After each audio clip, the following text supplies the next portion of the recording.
Good morning, students. Today we will discuss hardness of water and some factors which is responsible for the hardness of water, like which factors are responsible for the temporary hardness of water and which factors are responsible for the hardness means permanent hardness of water.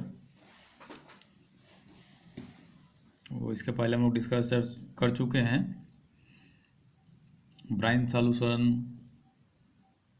Scene gas, synthesis gas. ठीक है, अगला हमारा topic है types of water on the basis of hardness.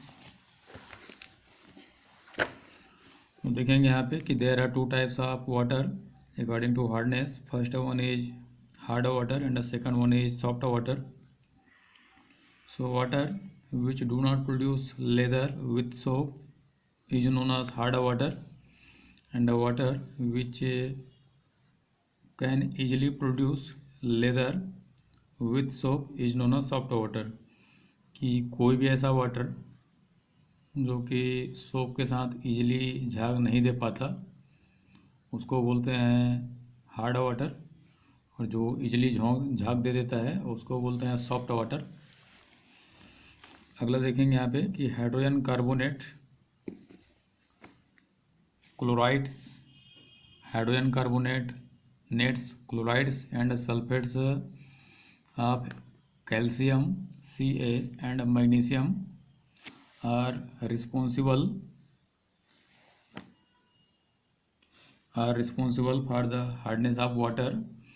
कि जो calcium और magnesium के carbonates होते हैं, कार्बोनेट्स मीन्स हाइड्रोजन कार्बोनेट्स या फिर बाई कार्बोनेट्स। ठीक है, कि hydrogen carbonates and bicarbonates are same, HCO3 माइनस। तो कैल्शियम और मैग्नीशियम का अगर बाई कार्बोनेट है मीन्स हाइड्रोजन कार्बोनेट है, क्लोराइड है, सल्फेट है, तो these three factors are responsible for the hardness of water. So here hydrogen carbonate of magnesium and calcium is responsible for the temporary hardness of water, and the chloride and sulfate of calcium and magnesium is responsible for the permanent hardness of water।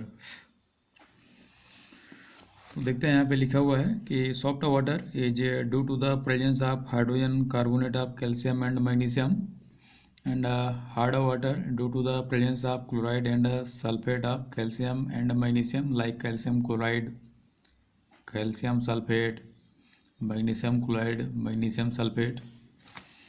Now next one is temporary hardness water of water means, so temporary hardness of water, temporary hardness is due to the presence of bicarbonate means hydrogen carbonate of calcium and magnesium, and treatment means how we can remove the temporary hardness of water।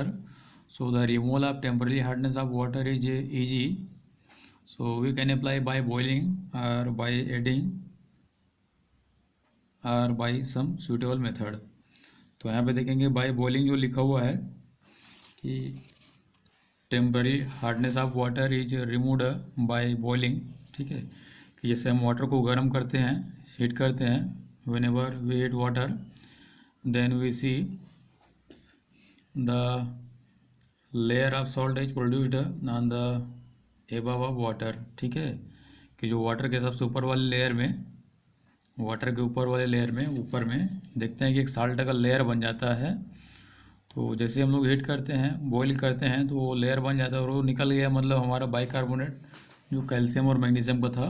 ठीक है, ऊपर में PPT के form में से एक layer बना चुका है जो कुछ टाइम छोड़ देने पर पीपीटी में कन्वर्ट होकर के नीचे सेटल डाउन हो जाता है। ठीक है, तो by boiling we can reduce the temporary hardness of water. तो यहाँ पे देखेंगे कुछ दिया हुआ है कि मैग्नीशियम बाइकार्बोनेट है, कैल्शियम बाइकार्बोनेट, जैसे हीट किए तो मैग्नीशियम हाइड्रोक्साइड का यहाँ पे पीपीटी बन रहा है। देखें यहाँ पे ये मैग्नीशियम हाइड्रोक्साइड नहीं होगा, ये मैग्नीशियम कार्बोनेट का पीपीटी बनेगा, यहाँ पे MgCO3 का पीपीटी बनेगा। और यहाँ पे जो लिखा है कैल्शियम बाइकार्बोनेट, तो जब भी इसको हीट करेंगे कैल्शियम कार्बोनेट का पीपीटी बनेगा। और कुछ टाइम छोड़ने के बाद ये नीचे सेटल डाउन हो जाता है, इसीलिए इसको पीपीटी बना मतलब इस तरीके से इसको सिंबल देते हैं एरो नीचे, जो कि पहले पढ़ चुके हैं।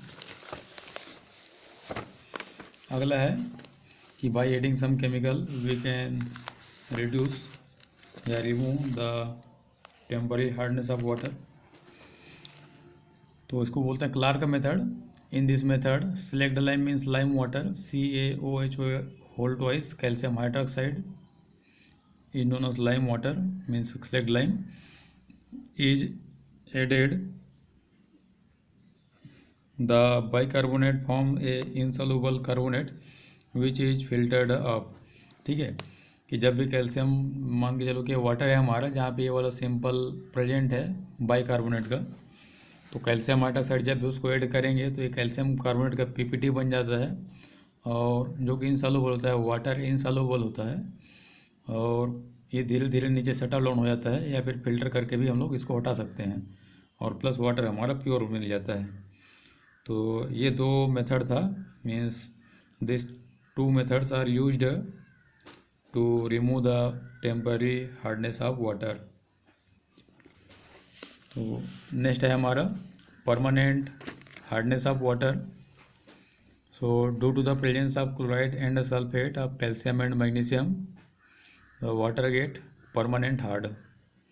उसके बाद ट्रीटमेंट दिया गया है, तो पहला मेथड है, ठीक है, तो परमानेंट हार्डनेस मतलब कि in this type of water the hardness of water can not remove by simple boiling और क्लार्क मेथड, कि हम लोग क्लार्क मेथड और बॉइलिंग के थ्रू हम हार्डनेस को दूर नहीं कर पाएंगे।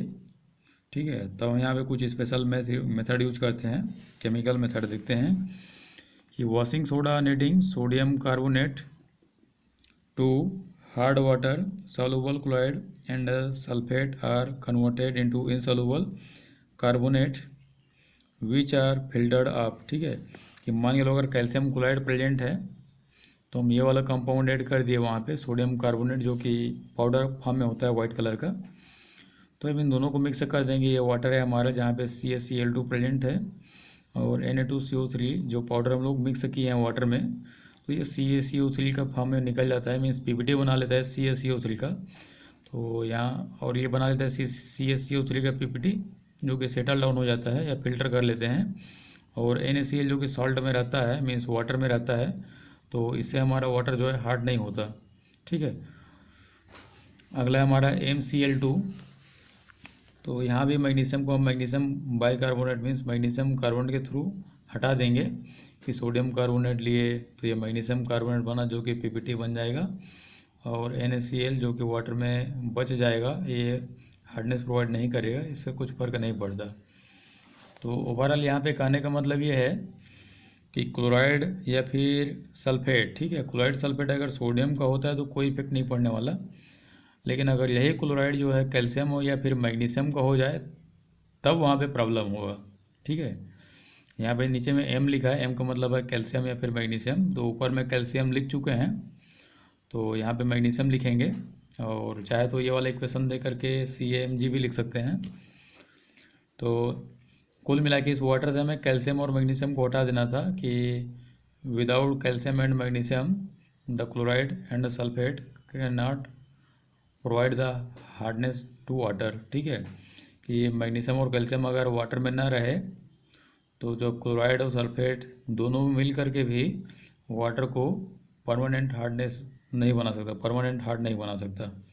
ठीक है, तो ये मेथड का मेन पर्पस है कि कैल्शियम और मैग्नीशियम को उस वाटर से हटा देना है। सेकंड है कैल्गन मेथड। कैल्गन मेथड में दिया है कि sodium hexametaphosphate is called कैल्गन। ठीक है, तो ये फार्मूला है Na2O3 हेक्सा। ठीक है, तो sodium hexametaphosphate is called कैल्गन। तो जब ये सोडियम हेक्सा मेगाफॉस्फेट का मेटाफॉस्फेट का अगर ब्रैकेट खोलेंगे तो हो जाएगा Na6P6O18, तो ये हो जाएगा हमारा फार्मूला, कैल्गन रिएजेंट बोल सकते हैं इसको। Sodium hexametaphosphate is called Calgon. अब यहाँ पे देखेंगे कि ये जितना भी मेथड लिया गया है किसी भी तरीके से सोडियम और मीन्स कैल्शियम और मैग्नीशियम को हटाने के लिए लिया गया है। ठीक है, तो यहाँ पे हमारा मेटल 2+ है। Metal means bivalency metal means magnesium और कैल्शियम। तो जैसे ही सोडियम मेटाफॉस्फेट ऐड करेंगे तो इस तरीके से एक कॉम्प्लेक्स बना लेता है जहाँ पे मेटल बीच में आके फंस गया। मीन्स ये वाला मेटल भी कंपाउंड फॉर्मेशन में पार्टिसिपेट कर चुका है। ठीक है, और ये हमारे यहाँ से सोडियम अलग हो जाता है तो ये वाला कंपाउंड जैसे बन गया तो यहाँ पे एम का मतलब हो कैल्शियम और मैग्नीशियम। तो अब क्या होगा कि मैग्नीशियम तो यहाँ पे कॉम्प्लेक्स फॉर्मेशन में पार्टिसिपेट कर चुका है, तो कोई भी क्लोराइड या सल्फेट या इस मेटल के साथ बॉन्ड नहीं बना सकता। तो जब भी क्लोराइड और सल्फेट उस मेटल से ना मिले कैल्शियम और मैग्नीशियम, कैल्शियम या फिर मैग्नीशियम से, तब तक वो वाटर को हार्ड नहीं कर सकता। तो इस तरीके से रिमूव करते हैं। ठीक है, तो यहाँ पे हम लोग दो मेथड देखे हैं, दो मेथड देख लिए। एक था कैल्गन मेथड और दूसरा है by adding washing soda. Washing soda means sodium carbonate decahydrated होता है, लेकिन फ़िलहाल यहाँ पे उस वाटर मॉलिक्यूल का कुछ खास रोल नहीं है। अगला है हमारा आयन एक्सचेंजर मेथड। यहाँ पे हम लोग जियोलाइट यूज करते हैं। तो जियोलाइट का सिंपल फार्मूला लिखा है Na2Z। अब जेड मतलब होता है Al2Si2O8। सोडियम एल्यूमिनियम सिलिकेट होता है इसका नाम। ठीक है, और इसी को नाम दिया गया परम्यूटेड मेथड। तो अब यहाँ पे क्या करेंगे, ये नॉर्मल लिखा गया है, बाकी देखेंगे हमारे जो सोडियम होता है मीन्स सोडियम जियोलाइट, तो यहाँ से सोडियम निकल जाएगा और यहाँ पे सोडियम की जगह पे मैग्नीशियम आगे फिट हो जाता है। ठीक है, तो जो मैग्नीशियम क्लोराइड सॉल्यूशन में था, जो मैग्नीशियम सल्फेट था वाटर में, अब वहाँ पे सोडियम क्लोराइड और सोडियम सल्फेट आ जाएगा। ठीक है, और जो मैग्नीशियम होगा इस जियोलाइट के साथ चला जाएगा, मीन्स वहाँ पे सेपरेट हो जाएगा वो। तो उसको यहाँ से देख लेंगे, इस तरीके से लिखा हुआ है कि this method is also called zeolite permutit process. Hydrated sodium aluminium silicate is zeolite permutit. For the sake of simplicity sodium aluminium silicate means यहाँ पे देखेंगे कि Na हमारा था। ठीक है, यहाँ से देखेंगे इस चीज़ को,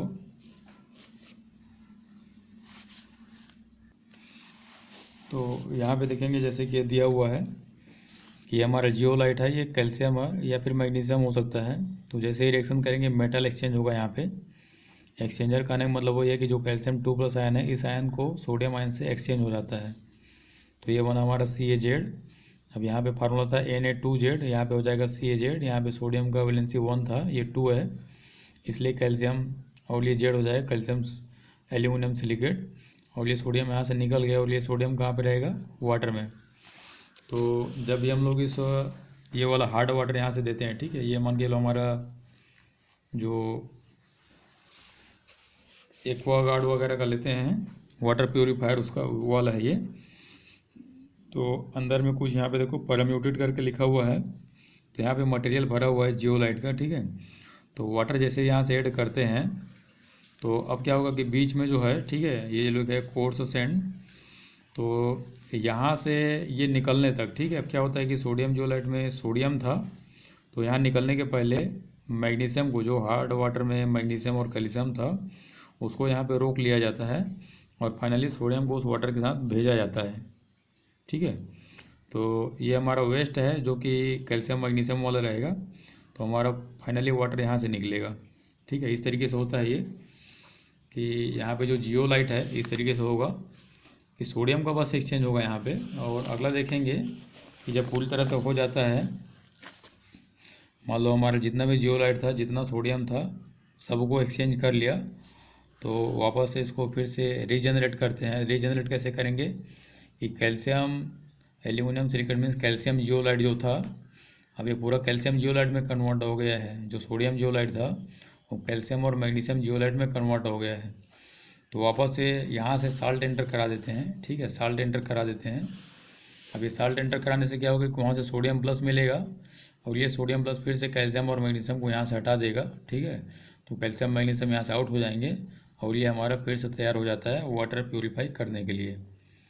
तो इस तरीके से करते हैं inorganic means ion exchanger method से, जो कि यहाँ पे लिखा हुआ है आयन एक्सचेंजर मेथड। तो पहला था हमारा इनऑर्गेनिक कैटायन एक्सचेंजर। अगले क्लास में हम लोग डिस्कस करेंगे आयन एक्सचेंजर रेजिन, ठीक है। तो इस क्लास में इतना ही, थैंक यू।